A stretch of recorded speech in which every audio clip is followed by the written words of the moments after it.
Naeem has been working as the Area Extension Specialist for Soil Health at the Langdon Research Extension Center since March of 2012. If it has to do with soil, this is your guy. Ladies and gentlemen, let's welcome Naeem Kalwar to the program.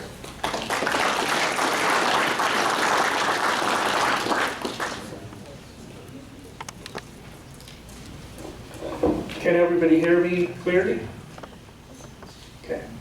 I wanted to introduce myself, but this is such a thorough introduction, I'm not going to bother saying anything more. Just going to say that I'm one of the 6 people NDSU hired under the soil health team, and we all work together to help you guys resolve these issues. I'm going to be briefly talking about soil salinity and sodicity, both issues. And the reason I wanted to focus on the word sodicity because we often talk about salinity, which is related to excessive water-soluble salts. But there's another problem. Is this mic working in the back? Or? Okay. So we often talk about salts, we don't really talk about sodium, and there is a history of excessive sodium in our soils, in our state. I came across, when I joined in 2012, I met a lot of county agents who have been there for like 30 years, 35 years. And one of the county agents in Cavalier County, his name was Ron Beneda, retired last year. He gave me a NDSU publication, which was reprinted in 1967. In 1967, and according to that publication, there were 1 million acres which were affected by salts, excessive water-soluble salts, and there were 2 million acres which were affected by excessive sodium. So sodicity is not new to our state, it's there. And if we don't know about that problem, it requires an extra step in order to reclaim that land. If we don't know that problem is there, we won't be able to solve that. We may only be focusing on, for example, salts. So whenever we see white salt crust on the surface, we often think about salts, and it is true, this is a white salt crust. That means our soil have high levels of salts. We don't really know how high, but it is there, we could see it. Now, the excessive sodium problem, unfortunately, like salts, we cannot really see the clear visual symptoms of sodicity at the surface. I know that this land is sodic because I have the soil results with me. This is actually our Langdon REC land, one of the worst site. And again, if I would not have the soil results with me, I won't be able to tell you for sure you have the salt issue. You can still see the, even though the land is wet, you can still see the white salt crust there, but you cannot see the sodicity symptoms there. So each time we have a piece of land where you plant your seed, you invest in your fertilizer, you do this is no-till, but in Langdon, I don't know, people call it different names, excessive tillage, recreational tillage. They use different terms, but at the end of the day, it all costs you money. And if you have pieces of land which would not even germinate that seed, essentially that's all a loss. And here you see the white salt crust, but nothing is growing here too. And the best way to know is to take a soil sample. And believe me, that old-fashioned way of soil sampling and getting the samples analyzed from the lab, it still works. County agent is here from Mott, and I started working with him, with a producer here, and we started working on a piece of land which he tiled, but he wasn't able to get a good crop going there. And when I was checking the web soil survey results, I realized that whenever that survey was done, according to that survey, that land was neither saline nor sodic.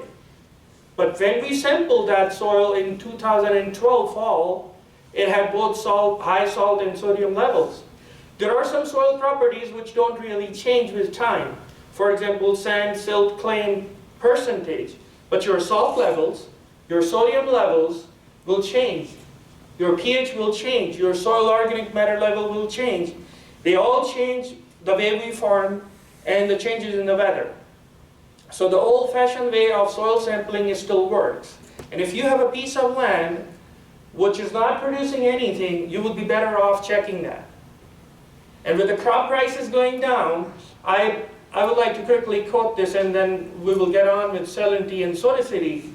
1.5 years ago, I met a producer. He's quite large producer. And we were talking, and he was saying that 10–15% of his land doesn't produce anything. But he still goes ahead and plant the seed there. So we were talking about how to get that land back into production. And he said, I don't care. That's only 10%. I don't care about that. Well, maybe now the crop price is going down, he may be able to care. How should we make up for that to get those extra bushels? And if you keep your soils healthy, if I would not be healthy, I sometimes get headaches. If I would be getting a headache right now, I won't be standing in front of you and talking like the way I'm talking right now. So you have, this is the same philosophy, you have to keep your soils healthy. So if you look at the saline soils, they will have excessive water-soluble salts. And the way we check it, we analyze the samples for electrical conductivity, or EC. And as soon as that level reaches to 4 or more, technically our soils would be considered saline, even though we may still be able to grow a crop. And when I talk about EC, that EC, there are different, the way, they conduct the test in the lab. I'm talking about saturated-based method. Because there are some methods like 1:1. If that is 4, that doesn't really mean it's 4. It's basically mean it's 7 or 8. And in 2010, there was a study done. According to that study, there were about 5.8 million acres affected by salts alone. This study doesn't say anything about sodium. And what do we mean by water-soluble salts? There are some salts like calcium carbonate and magnesium carbonate that are not really soluble. They don't really affect plants. The salts which would be more soluble than gypsum, which is calcium sulfate, if they are in excessive quantities, they will affect the plant growth. And this is the single most detrimental effect excessive salts will have on plant growth. Here is a soil which is not really high for salt, and plant roots are able to uptake the water, and the growth is normal.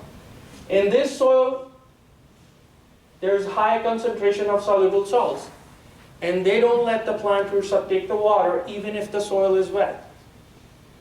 An effect would be drought-stressed plants. If we look at the water molecule, it's very unique. Soil particles, for example, clay, they have negative charge. There are ions which have positive charge and negative charge. But water molecules have a negative side as well as the positive side.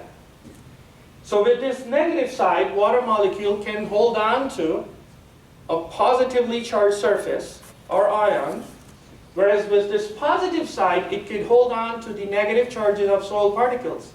For example, clay, or another water molecule. So if you look at this, for example, this is one water molecule with its negative side, it's attracted to the positive side of another water molecule. So they actually attract each other.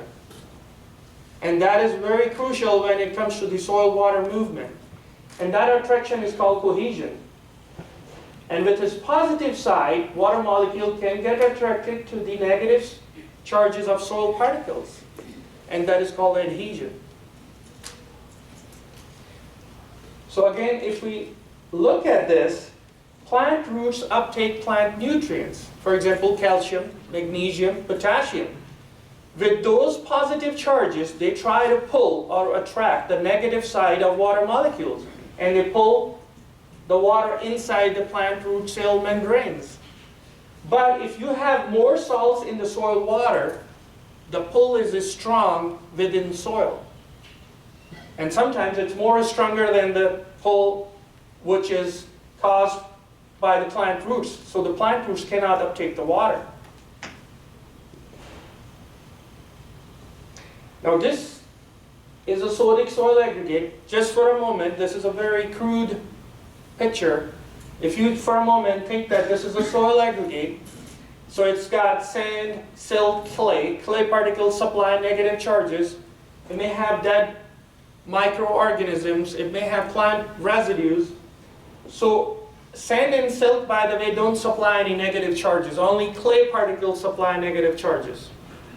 So if 15% or more of these negative charges are occupied by sodium, now we have a sodicity issue. Having said that, in our state, even at a level of 8 or 10, technically this soil would not be considered sodic, but you will still see the bad effect of sodicity, because our soils have more clay in them. They are shrinking and swelling type of soils. If we look at the definition of a typical salt, that would be a positively charged ion attracted to the negative charge of a negatively charged ion. So for example, sodium chloride. This is a salt. This sodium, which is present in sodic soils, is not present as a salt. In fact, this sodium is attracted to the clay particle. Now, clay particle is not an ion. It's a soil particle. We actually want this sodium to be present as a salt. And the way we reclaim it, we apply different salts to convert this sodium into a salt, and then it'll leach out. So this sodium plus clay, when clay particle was part of that larger aggregate, when sodium gets attracted to it, sodium has got a larger ion size, plus when it gets hydrated, it gets even bigger. So the sodium plus clay starts getting separated from the larger aggregate, and there would be individual particles. There would be no soil particle aggregation. And then the sodium plus clay will also clog soil pores. This will be the result once that happens. I understand that high salt levels are a problem. They won't let your plant roots uptake the water. But if you lower water table depth, they will leach out with rainfall water. This will not happen. And most often we have high salt and sodium issues.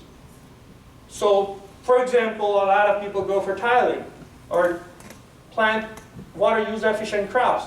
You may lower down the water table depth, but you will not be able to remedy this problem just by lowering the water table depth, if it is there. So we have to analyze the sample for sodicity. For example, there are two different tests: sodium adsorption ratio or exchangeable sodium percentage. If this value is 13 and this value is 15, our soils would be considered sodic. This is what we want,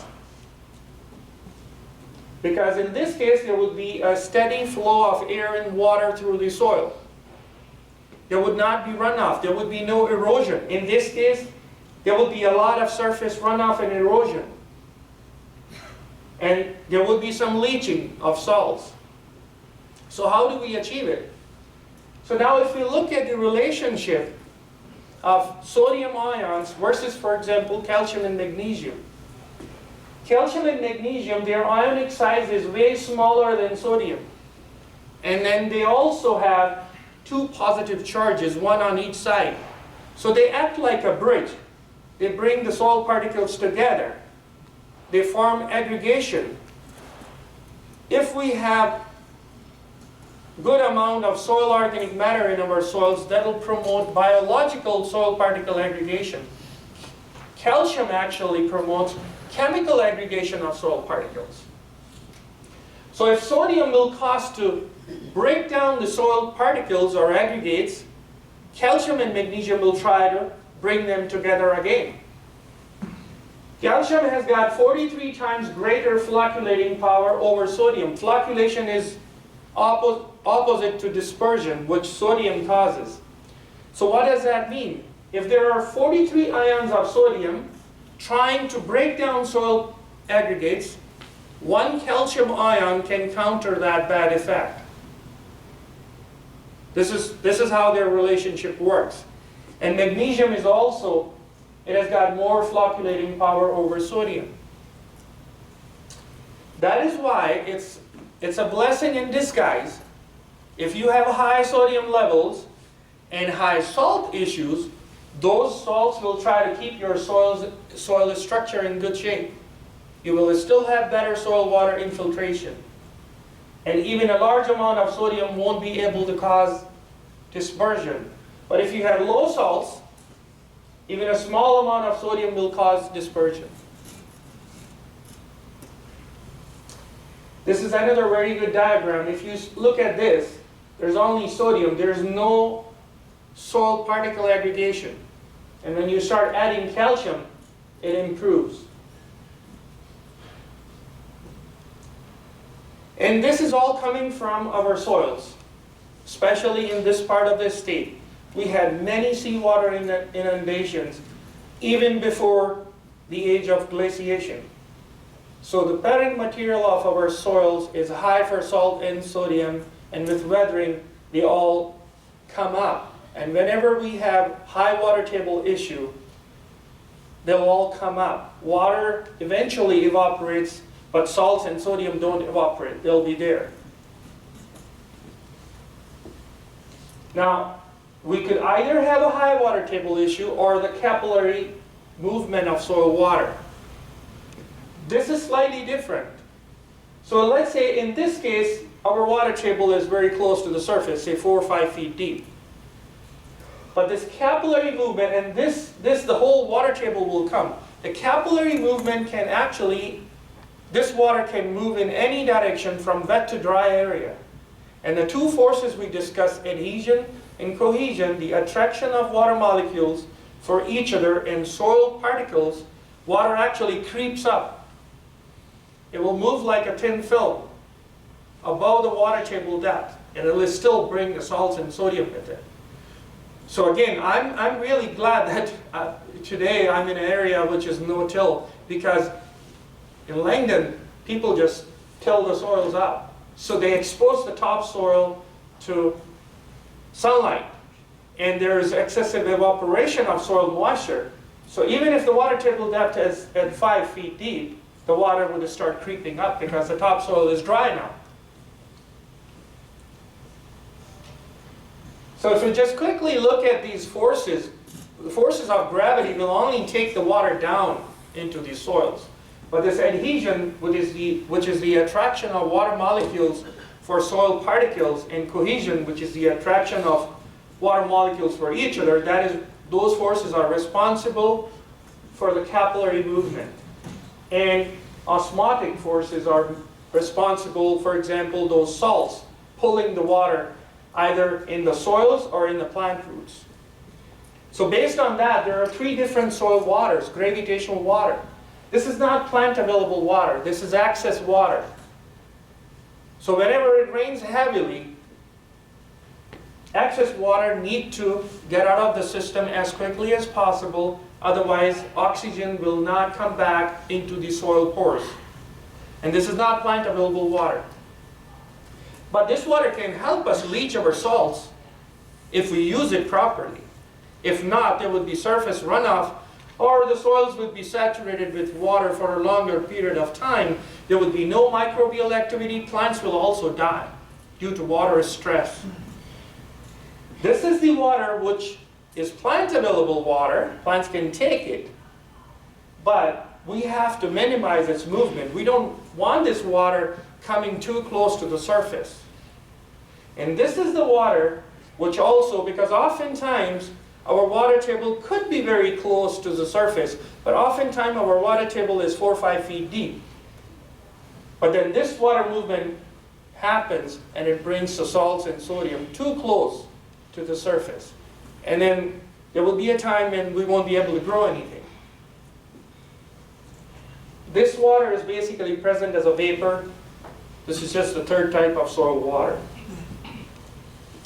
Now when we talk about management practices, the best way is whenever you have a spot which produces nothing, you have tried everything, take a soil sample and analyze it for salts.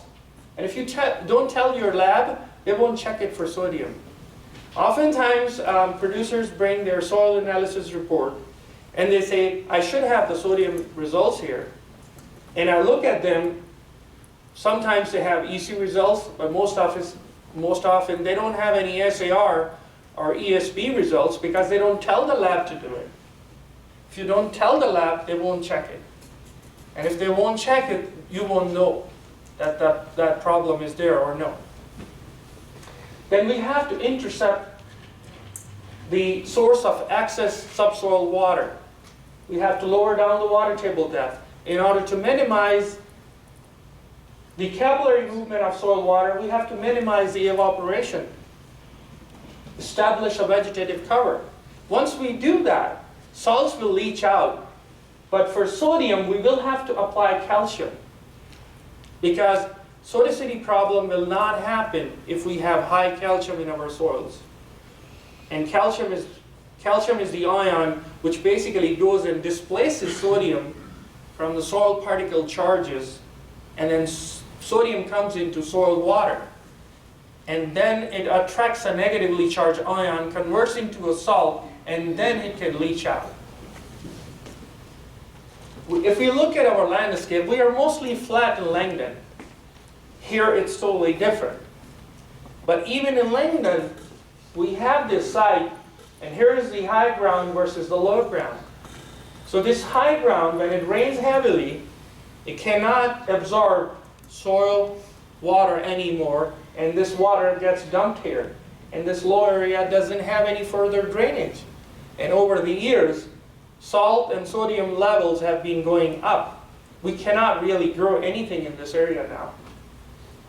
Here, you could grow anything. You could see a very good beet crop. So how should we manage it? So what we did, alfalfa is a very good water use efficient crop. It's not really salt tolerant. Even the varieties which are sold as salt tolerant, I've tried few, but I didn't really find them very salt tolerant. But it's a very good water use efficient crop. So what we did, on the good ground, we planted this 30 feet wide strip of alfalfa to intercept that excess water before it would get dumped here. But we also didn't really leave this low ground as it is. We have to establish a cover. Leaving this area as is would be the worst possible thing we could do to that land. So what we did, we planted salt-tolerant grass mix. This is another, again, I'm really glad that, Kurt told me yesterday that this is a no-till area. And again, whether you want to go for no-till or minimum tillage, as a soil health specialist, I would say, just cut down on unnecessary tillage. Every time we go into the fields, we disturb soils. So whatever would minimize that disturbance is good for the soils. So what we were trying to do here, we planted seed, nothing came out, and then we didn't like the white salt crust on the surface, so we wanted to turn it into black again. But actually, if you do this, this will dry out faster, and then the soil water will come up again, and it will bring more salts with it. Instead, what we should do, we should plant buffer strips. So for example, this is a small infield ditch. If we sacrifice 25 to 30 feet on both sides of this ditch, and depending upon the soil EC, we could either plant alfalfa, or at some places alfalfa won't even germinate. If we establish salt-tolerant grass mix, we could keep this other land in good shape and plant whatever we want, because it will intercept the capillary movement of water right here. It won't let it go further. That means the salts will also not go there. This is a road field ditch, and we again planted alfalfa because this site was not high for salts, but there was water movement, a lot of water movement coming this way. So we were trying to intercept that right here. This land, when I joined Langdon Center, wasn't producing anything. And again, we would go and plant everything. So we came up with a mix of salt-tolerant grasses: tall wheatgrass, slender wheatgrass, intermediate wheatgrass, green wheatgrass, and Russian wild-rye. 20% in the seed mix. And it costs about $35 to $40 per acre. We planted them in 2014, and this year we got about 120 hay bales out of roughly, say, 30 acres in bits and pieces. Now, we were losing about $80 to $100 per acre every year if you calculate the cost for seed, fertilizer, and fuel. So we spent $35 to $40 on the seed. Now we are not only improving the land, but we are getting some hay bales. We have to lower the water table depth too. As soon as the salts will go and hit the top of the water table level, they cannot go beyond that. So we have to lower that. Whether you do with the crops or you do with the tiling, it's your choice. We are not here to promote anything, but I just want to let you know that low water table is essential. You will also need fresh water, and in our case it's rainfall water. You have to have a lower water table depth in order for that leaching process to take place. Now, coming back to the sodic soils, why do we need that extra supplement? By the way, we don't need these amendments for salts. We only need these amendments to remediate sodicity issue. So let's say the sodium was attracted to the negative charge of soil particle, soil clay particle.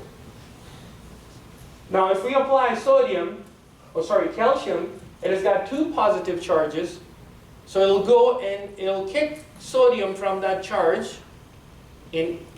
Calcium will actually get attracted to the soil clay particle. So it'll become calcium plus clay, not sodium plus clay. Now sodium is freely floating in the soil water.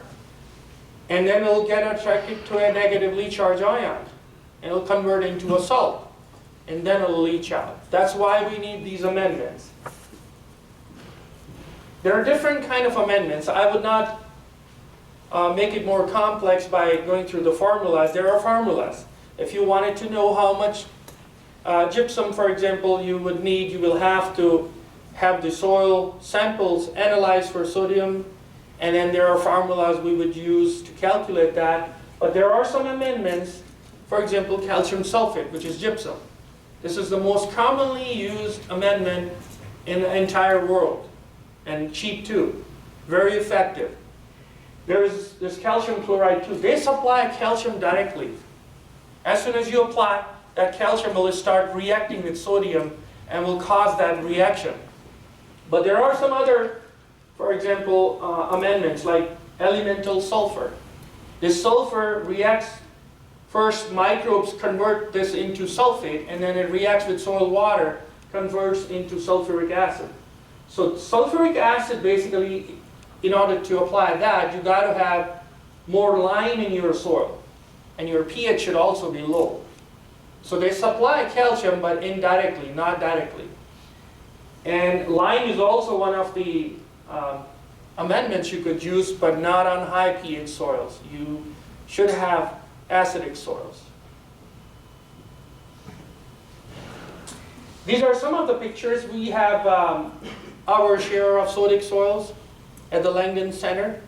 In fact, we are conducting a research study where we are trying, this is gypsum, and then we are trying elemental sulfur, and then beet lime from American crystal sugar. And now you wonder that, I just said that we should not use lime on soils with high pH. They say that's a spent lime, so it may or may not increase soil pH. It has also, its solubility is lower than gypsum. The only reason we are applying that because it's freely available. So we are just trying it, that if it works fine, if it won't increase soil pH, it would be more affordable for the farmers to use it. So this is gypsum, which is a byproduct of a coal-fired plant. It's in powder form. And when you want to apply this gypsum as amendment, when we apply any amendment, we don't apply in pounds per acre, we apply in tons per acre. So the cost becomes a huge issue. And also you want it in powder form because powder form will have more surface area for it to react with the soil particles. Granular form won't work.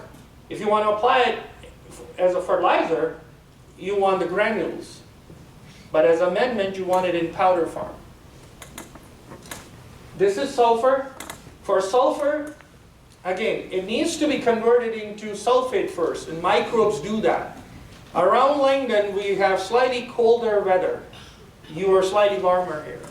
So the chances are the conversion from sulfur to sulfate will happen quickly here. And then it needs to react with soil water to convert into sulfuric acid. So there are other reactions. It may be very slow, but we just wanted to try it out. And this is the peat line. It's not really as soluble as gypsum. It also smells very bad. This site we have, it's right behind NRCS office, and one of my friends in NRCS told me that as soon as we applied it, he said that he got out of his office to get some fresh air.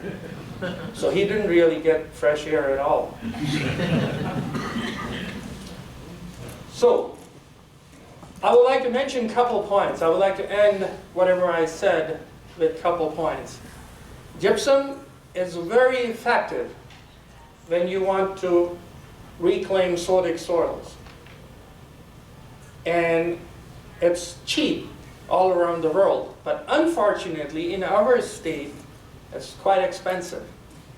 And I'm talking about when you have to apply gypsum as an amendment, you will have to apply minimum 6, 7, 8, 10 tons of gypsum, maybe more than that, depending upon how much sodium issue you got. So the first time I bought gypsum for my demos, I paid $250 per ton. Next year I bought it for $200 per ton. For my research study, I was able to get a wholesale price of $77 per ton. It's still, if you want to apply 10 tons of gypsum per acre, that's like $770 per acre. Makes it very expensive, especially now. Now mostly that's trucking cost. This gypsum is a byproduct of a coal-fired plant coming out of Ivor, Wisconsin. In our state, right here, in the western part of our state, there are coal-fired plants, and what they are producing? Calcium sulfite, CaSO3. One less molecule of water, and one less molecule of oxygen, and half a molecule of water. If they add this process to their plants, they could produce that byproduct. They could convert this product into calcium sulfate, which is 99.5% pure. It is in powder form, that's what we want. This material is going into landfills, not giving them anything. This could give them some money, and it will give producers, ranchers, an opportunity to get this $5, $10 per ton. So let's say, even if you're paying $10 per ton, they will also get some money. But you'll only be paying $100 per acre if you want to apply 10 tons per acre. If you want to ship this product to Grand Forks, it may add $10, $15 more per ton, but it won't be $100 per ton. And we could use that. This is a bigger problem. We have more Sodicity issues than what we think. So we need these amendments, but we also need to bring the cost down for these amendments. And the reason I wanted to mention it to you, because these plants are in this part of the state. And I brought some publication. There are soil publications in the back on the table, but I especially brought a publication which was published in 2009 by Tom D. Sutter and Larry Chihajic. Those both two professors are in soil science, NDSU Fargo, and they talked about this in 2009. These things are not something new I'm talking about. I have not invented anything new. NDSU extension publication, reprinted in 1967, talked about these issues. So I would like to end my talk here with that we have to help us by using our influence to talk to these plants and tell them that, hey, if you add this process, if you convert this product into this, there may be a market for that. And it'll be a win-win situation for everybody. With that, if there are any questions? Nate? Yeah. I have a plant 5 miles from me, a power plant. They are literally giving the gypsum away.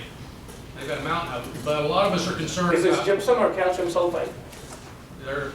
You're right, calcium sulfite. Okay. But a lot of us have concerns about heavy metal contamination, cadmium, arsenic, etc. Could you address that? Well, calcium sulfite has some concerns. There's another NDSU publication that talk about that. I didn't brought that here. That is why we don't want you to spread that.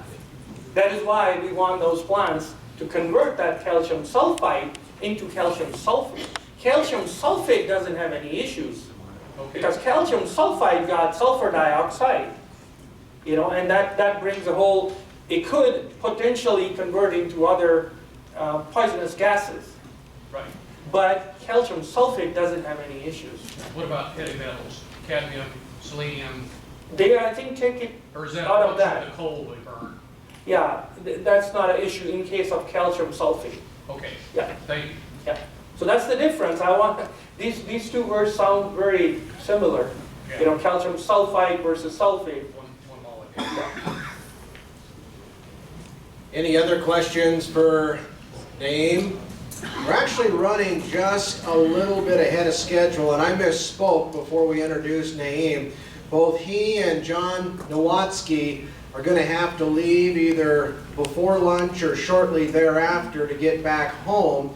So since we are running a few minutes ahead of schedule, if you have any more questions for either Naeem on his topic or John on his unmanned aerial vehicles, I think now would be a good time to ask either one of these gentlemen the burning question on your mind while we have them at our disposal. Yes, sir.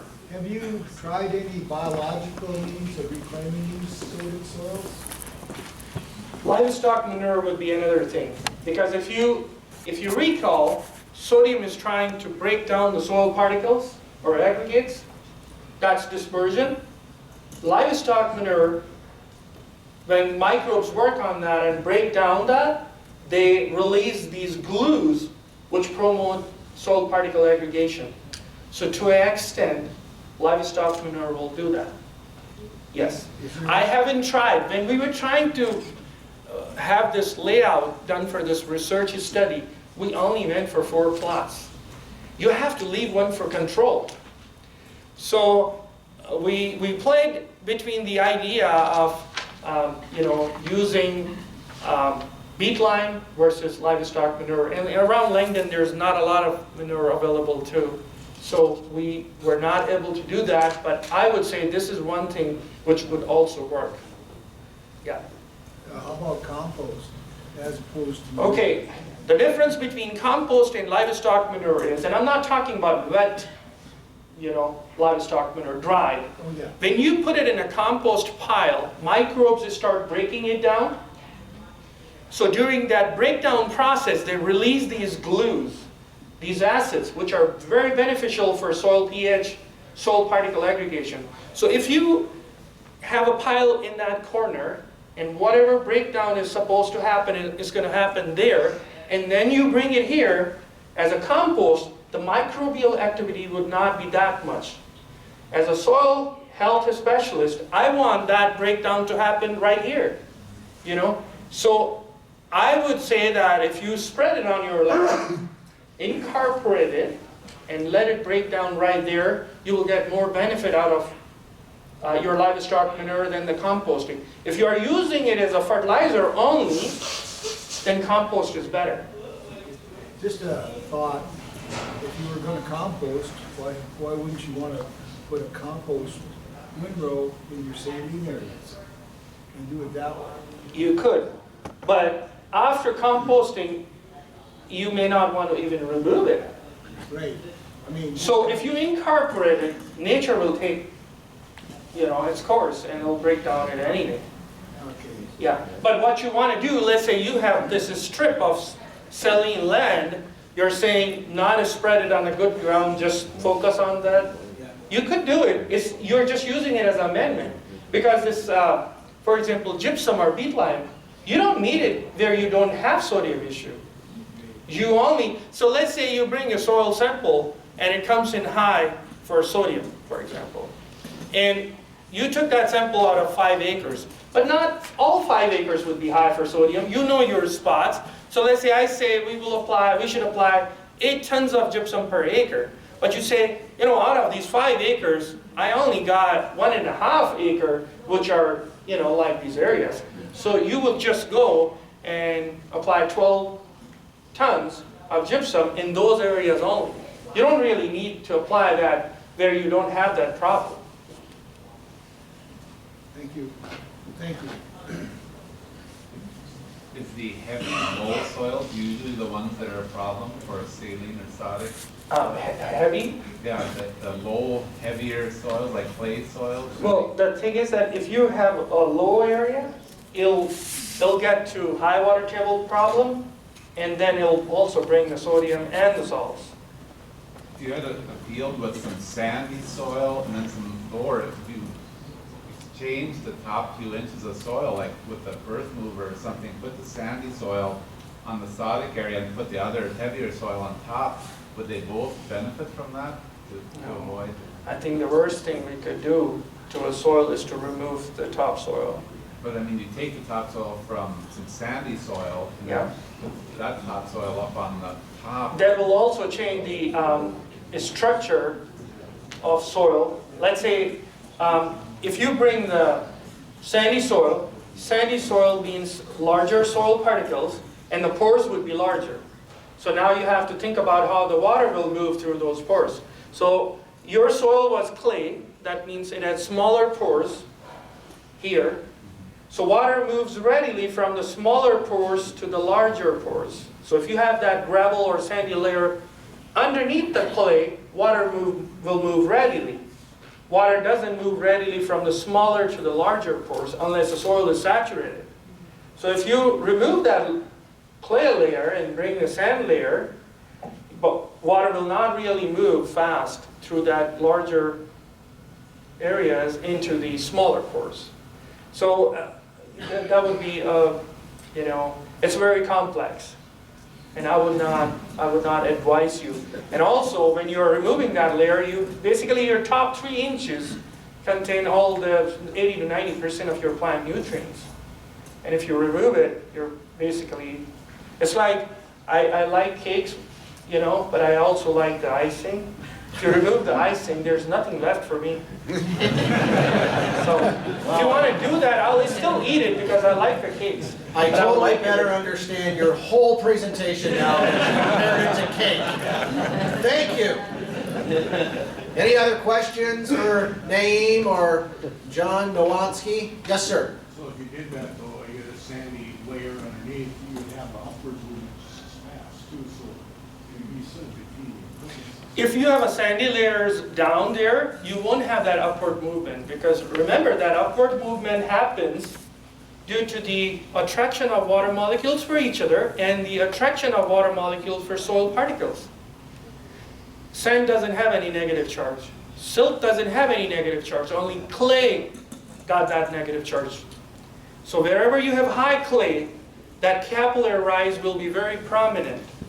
If you have sand, for example, Dave Frenzen, and there is a copy of that publication, he reported 8 feet of capillary rise in high clay soils above the water table depth. In sands, only 1.5 feet. Because that sand also had some clay in it, but the clay percentage was very low. Yes, ma'am. Has a meeting taken place between the soil scientists and our coal-fired power plant managers to explain sulfite versus sulfate? I don't know. I mean, I'm as innocent as they come, you know. I'm sorry, I was just trying to make a joke. The thing is that I started working here in 2012, and I was surprised that gypsum prices were out of the roof, you know. And I said, how are we going to make this economical for the producers? I did call one coal-fired plant. I wanted to try out their calcium sulfite as is. But then I realized, I read some other publications that, you know, it may lead to some formation of some toxic gases. So I said, okay, I'm not going to do that. But I have been talking, those soil scientists wrote that publication in 2009. Now, I wasn't here, I don't know whether they had some meetings with the plant people actually or no, but since I have been, you know, aware of this issue, I don't lose any opportunity to talk about this. In fact, there's a person around Langdon, he works for a legislator. I've actually met him personally, and I've talked to him. I said, can you please help us? You know, this is where I think we all can help each other, you know, wherever, you know, if you know some people, you know, talk to them. And then probably, you know, you would be the best person to talk about that. This is very important for our agriculture and our soils. I'm sorry, I just made the joke. I hope I didn't offend you.